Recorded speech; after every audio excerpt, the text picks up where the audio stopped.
I didn't want to be too ponderous, and I wanted to appeal to even people who don't have it. So I thought the humor would help make it more palatable. One example is in a list of tips that I gave to patients on how to deal with doctors.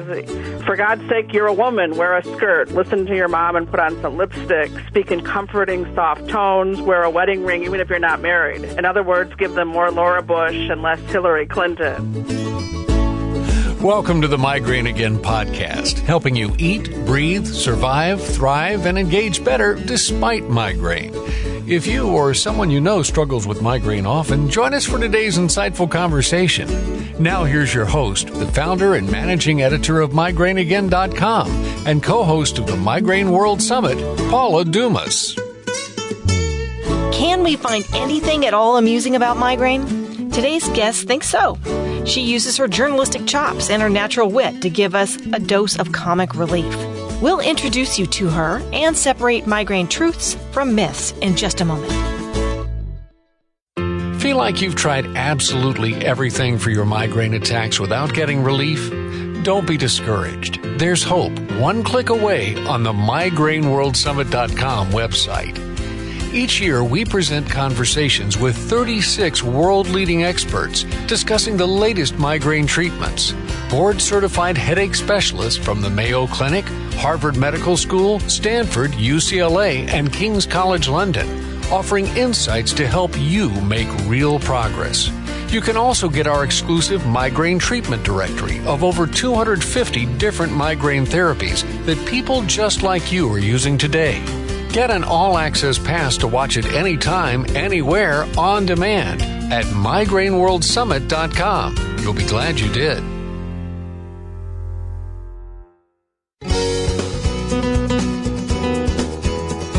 You're listening to the Migraine Again podcast. For show notes and resources from this episode, check out our podcast page on migraineagain.com.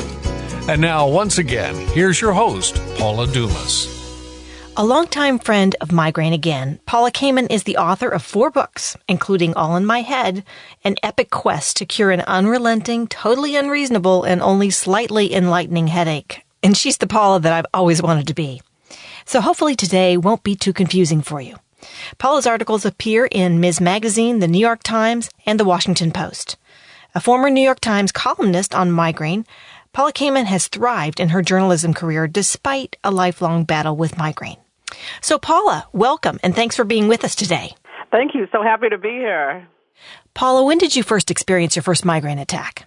I got my first noticeable, really bad attack when I was 23, and then it sort of morphed gradually over the next few months into a moderate level, nonstop headache. And that was when I was 23. I'm now 50, so that was 27 years ago. So it took you a little while to get correctly diagnosed, right? Yeah, exactly. Yeah, in fact, I think what I have is the new persistent daily headache, and I actually didn't hear that word used for me until my neurologist and I were being interviewed for my book, I think in 2008. And he just introduced me saying Paula has a new persistent daily headache, and I said, what? I guess that makes sense. So I knew it was chronic daily headache, which is a more general term, but I guess I didn't realize I had that very specific kind. That's also a kind that's very hard to treat. So it took a very long time just to get a grip on what was happening, and it wasn't until I researched the book till I really realized what was going on, which was many years after I started having the symptoms. And you've done a ton of research relative to most patients because by training, you're a journalist. So you dig into it and it was affecting your life. I think a lot of people who have chronic migraine may actually have new daily persistent headache and don't know it because there are 7 main types of migraine and over 200 types of headaches for people to get misdiagnosed. And over time, it also morphs. It can change. Right. And even our awareness of what we call them changes. That at first they were calling it, they used to call the daily headache a quote, mixed headache. So meaning like a mixture of like tension and migraine, and then it's just later now that this new persistent daily headache is becoming more common. There's a Facebook group that has that name, and I've been following it and seeing much more awareness of that specific type. And when I first got this, they knew so little about it that it's still been a process to adequately name it and classify these. So for the purposes of today's talk, we're just going to talk about it as migraine. Sure. How did your migraine affect your ability to work as a journalist?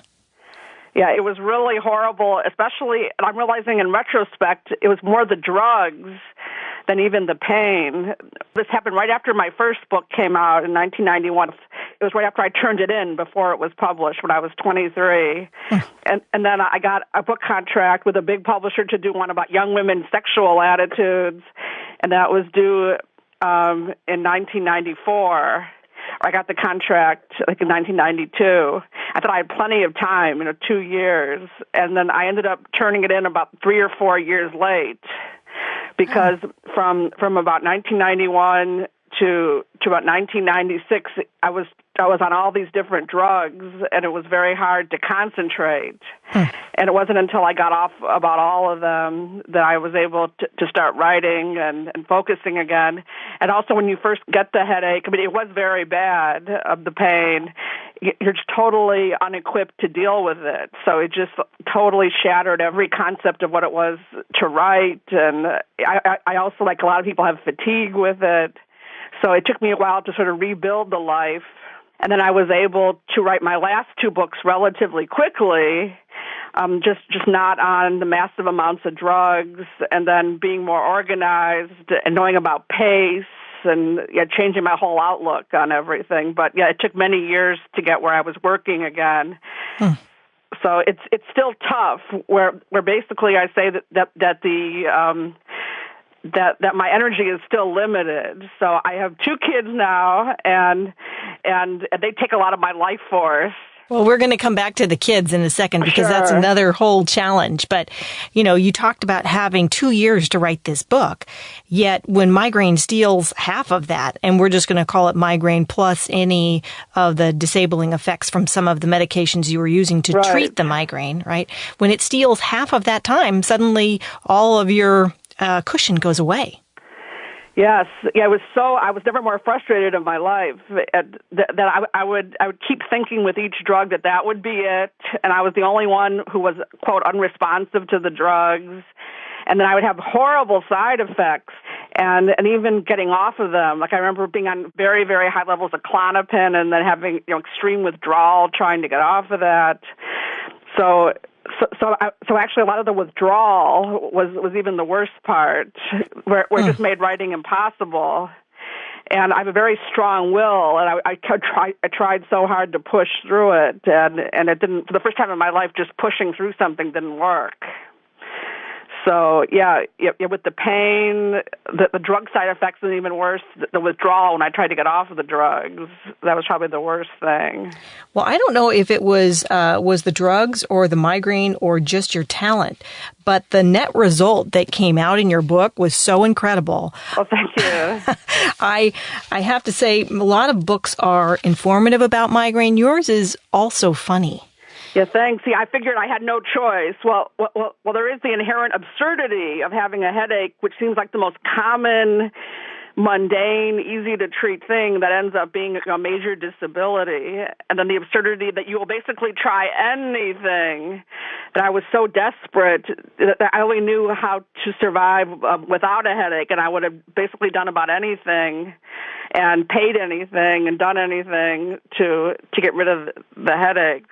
So so it was inherently absurd. And then I figured in people reading about this, about a daily headache, I didn't want to be too ponderous, and I wanted to appeal to even people who don't have it. So I thought the humor would help make it more palatable to people. It definitely makes it more palatable and more interesting. So you did a series of articles for the New York Times blog to dispel a lot of the myths about migraine. And when you did that series, which myths did people respond to most strongly or positively? Sure, yeah, that was in 2008, and I was asked with a few other people to be a guest blogger on Migraine. They had someone else write something about migraine online, and they were shocked about the response they got. They got hundreds and hundreds and hundreds of comments, so they decided to get like 3 or 4 bloggers and do it over several months. Yeah, and with my blog, it was just, I never saw so many comments in my life about anything I'd ever written. It was just this desperation of people to see their experience in print and know that they're not alone. Mm-hmm. And also in the comments, well, the main thing was people suggesting cures to me about everything I'd already tried. But the main response was just this relief to have people's experience being articulated. Mm-hmm. Yes. Well, it's very validating to see that, to find someone who has had your experience express it so eloquently. Well, thank you. Thanks for doing that. You also visited an inpatient headache clinic in your desperation, fortunately in your backyard. Can you talk about that experience and the good and the bad of it? What did you learn from it, and what did you experience during that? Sure, yeah, that was in Chicago, probably the most famous, which is thinly disguised in the book, probably the most famous headache clinic. And it was a really traumatic, terrible experience. So I was put on extremely strong drugs. The positive thing is it did work, these drugs, for about 9 months. There's something called Nardil, Nardil, which is the MAOI inhibitor. And you have to have an extreme diet. You can't have certain kinds of beans. The only cheese you can have is farmer's cheese. They gave like pages of lists of foods you can't have, or else bad stuff would happen to you. So it did work for 9 months, but it was extremely hard with the diet. I gained about 50 pounds on it. And I felt like I realized later that they knew that these drugs cause weight gain, and they just took it very lightly, like not even seeing it as an issue. And it's not just vanity, just with one's health, and I just felt like there was very little. It was very paternalistic and not being upfront about the side effects or how seriously this would affect one's life to come. Mm-hmm. And then it stopped working after about 9 months, and it was extremely hard to get off of. So that was one of the delays of my second book, of just being not operable for many weeks and trying to get off of that drug. Yeah. And it's important to say, too, that inpatient headache clinics have evolved since then. There are a lot more. Yes. There are a lot more of them now, and some of them are run very, very well, and they get some good results for certain patients. But if I was gaining 50 pounds, I would want to have a few, enjoyable Krispy Kremes to attribute it to. Yeah, it was not being gained the fun way. Yeah, definitely. Right. So yeah, it really affects your life very strongly, and it just considered to be not even an issue to them. And I realized later that they knew this would happen, so they seemed almost surprised when it happened to people. But it was like a known fact or a known phenomenon. Mm-hmm. So yeah. I was just so drugged out. I was there for 2 weeks. It was absolutely miserable. So, but I know now there are more clinics, and they all have different approaches. Well, that's another thing we have in common, because we both went to the same headache clinic, probably at different times. And one thing I appreciated about it was just meeting the other 38 people in the ward who were also dealing with what I had, and their experience was similar yet different. And I appreciated the interdisciplinary approach they took to tackling them. Yeah. I completely related when I read in your book about the minefield of food that I had to avoid. I mean, how do you go to a potluck? Yeah, I was afraid, that there'd be some errands, like I said in the book, some kind of fava bean to put me to my death prematurely or something. I'm just so scared in my daily life of all these different ingredients. I remember that we had a meeting where they told us all the foods we couldn't eat, and I was like in the back, and I raised my hand and said, what happens if we don't follow this? And it was sort of vague, but basically, not good stuff happens to you. So my mom later told me that a friend's daughter had some chopped liver who was on this drug and ended up in the emergency room. Crazy. So how did that experience affect your daily behavior? How you eat, how you sleep today? There are good concepts about having a routine and getting enough sleep. That they helped impart and that I've read in other places. So it took me a while just to realize how to pace myself. If there's something big coming up tomorrow night, that I won't do anything the day before to save the energy for it. So in the first several years, I wasn't in tune enough to think like that. And that helped. And even, and this goes against doctor's orders, that one thing that's helped me with the kids and then work is caffeine, that many alternative providers and others just said totally stay off it. And then I did for years, but I still had the headache. So I obviously knew that that's not the root cause. And just having coffee in the morning and then once in the afternoon, I mean, it helps more than anything. Like just a coffee or cold and cold brew coffee, which is more caffeine. Like I would prefer that too. If I had a choice between that and methadone, I would pick the coffee. Okay, you feel strongly about it. Yes. Yeah. So just things like budgeting my energy more, the coffee, just 100 little things like that has helped me just live a life again after it was totally destroyed, by the headache. It is 100 little things, isn't it? Yes, even there was an ice pack I read about on your website that I adore. Oh, good. I ordered 4 or 5 of them. I always have them on hand, and they stay cold really long. Yeah. So ice, finding things like that don't have side effects that you can use every day. So that's the challenge when you have pain every day, is you can't. Yeah, a lot of the stuff you can't take every single day of your life without stopping to work or bad side effects. Well, I think a lot of people are interested in effective treatments that don't produce side effects. And one of the especially amusing chapters in your book was the mind-wallet connection. And when we come back, I want to talk about that. I'm Paula Dumas with Migraine Again, and we're here today with Paula Kamen, author of All in Your Head. And we'll be back right after the break.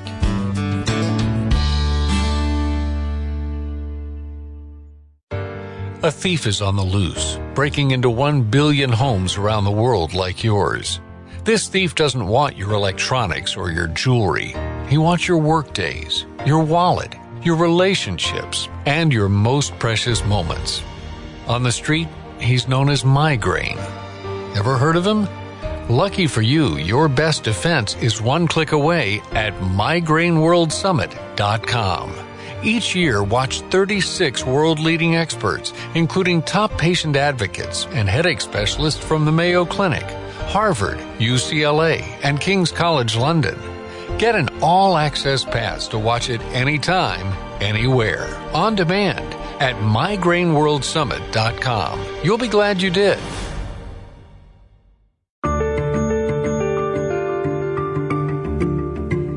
Hey, we'd like to hear about your life with migraine and offer some help and encouragement if we can. If you've got a question about migraine, we'll do our best to answer it and might even include it on one of our upcoming podcasts. If you'd like to submit a question, just go to our website, migraineagain.com/question. And we're here today with Paula Kamen, author of All in My Head, to talk about some of those useless treatments that we have all tried out of desperation. And Paula, no doubt you've done that too.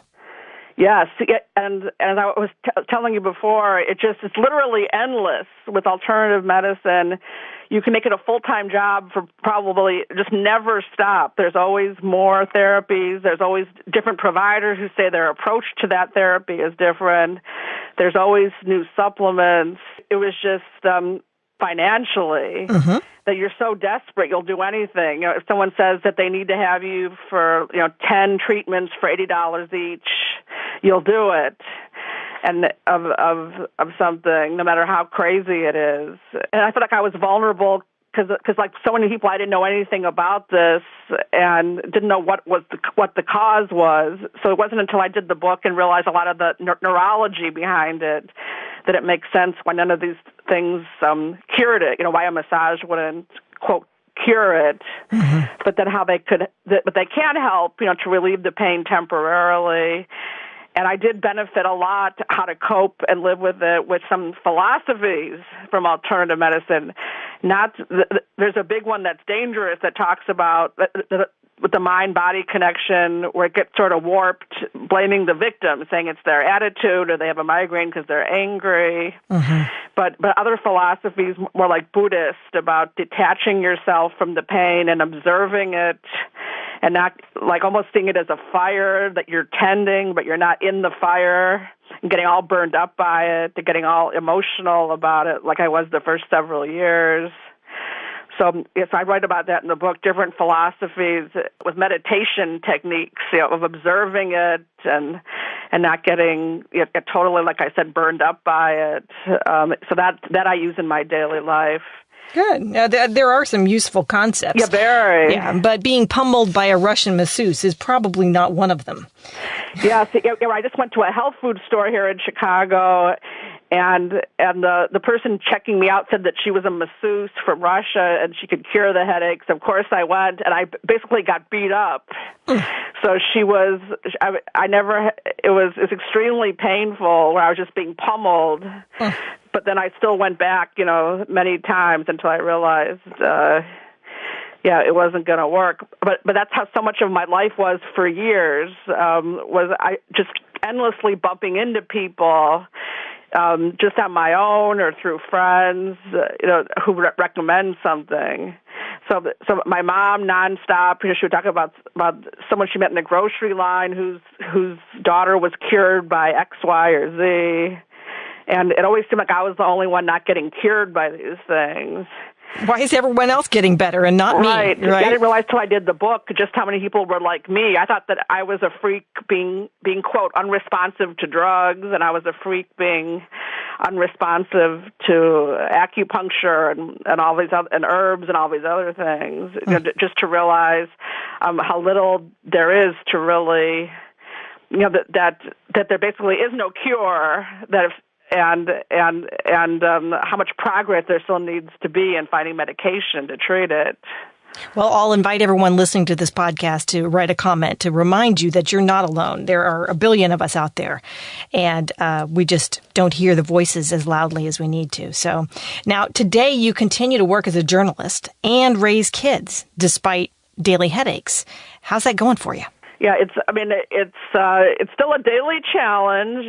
So I have to constantly keep rereading books about how to cope with it. There's one I'm rereading now called How to Be Sick by Terry Bernhard that I'm just going to keep probably rereading with these Buddhist concepts about suffering and detachment from the suffering. But yeah, it's very hard. I'm not as ambitious with the career as before. When I was doing books, it basically took all my energy, and now with the kids, and then I do some other stuff to earn money, and it's just on a smaller level. Like I'll do book reviews or guest blog posts, but it would be too much now. Like to write another book. Do you feel like humor and writing help you cope? Yeah, absolutely. Yeah, I think keeping a sense of humor is absolutely vital. So I mentioned humor before is inherent to this topic, and it's even a survival tool.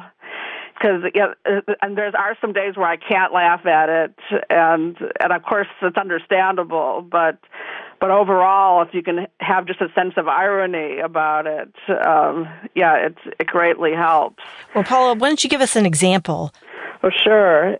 One example is in a list of tips that I gave to patients on how to deal with doctors. It was inspired by a New York Times article which actually profiled someone who was a coach to women pain patients so they would act the right way to be believed.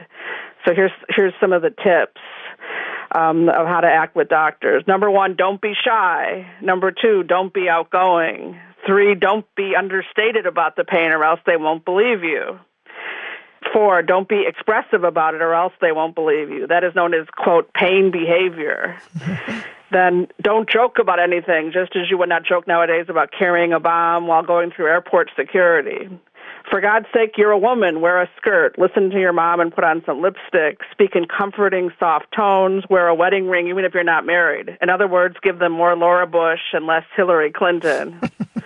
If you're gay or bi or transgendered or butch or just not having sexual intercourse on a regular basis, hide it at all costs. If you don't want to just be dismissed as a wacko and then spend the next 20 years of your life in shock therapy and zoned out on lithium, a la Janet Frame and An Angel at My Table. And this is a reference to all the Freudian stuff that still exists. It says, and no matter how weak you feel, if you don't have a husband to go with you to the appointment, go alone. You're allowed to be dependent on him, but not anyone else, especially your mother, who probably caused all your problems to begin with as a result of her emotional detachment, overbearingness, or neglect in breastfeeding or toilet training you. It's not mom's fault. Yeah, basically you can't win. Yeah, no matter what you do with the Freudian analysis. So like I said, yeah, I'm helped with budgeting my energy. In my book, I called it marbles. I know that someone else called it the same thing, spoons. Mm-hmm. So there's just so many marbles to go around, and I'm very careful how I manage them. And I know that my kids watch too many video games, but that's the way it is. That I'm not going to be the perfect parent. Mm-hmm. We are all imperfect people, just trying to get through the day. Exactly. I think chronic illness and chronic migraine make that especially difficult for a lot of people. So I appreciate you writing this to encourage, inform, and amuse people with migraine. We're talking today with Paula Kamen, author of the book All in My Head. And when we come back, some final thoughts from our guest.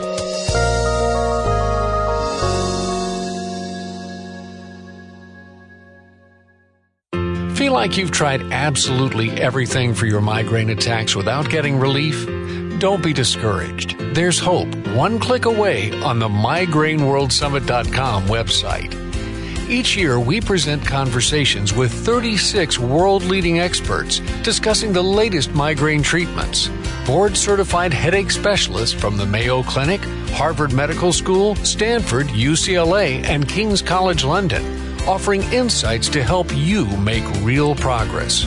You can also get our exclusive migraine treatment directory of over 250 different migraine therapies that people just like you are using today.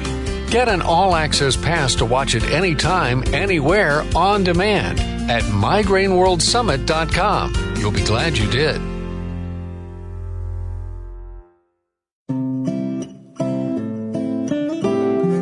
This is the Migraine Again podcast, encouraging and empowering you in your battle against migraine because you deserve to feel better. You can hear this conversation again or share it with someone who might like to hear it by going to migraineagain.com. Now, once again, here's Paula. We're talking today with Paula Kamen about her epic quest to manage migraine. And one of the features we will be adding to this podcast is listener comments and questions. Do you have any comments or questions? Okay, this might seem like out of left field, but one thing I'm finding out about now that I'd like to see written about is perimenopause in women, how that can affect chronic headache or chronic illness.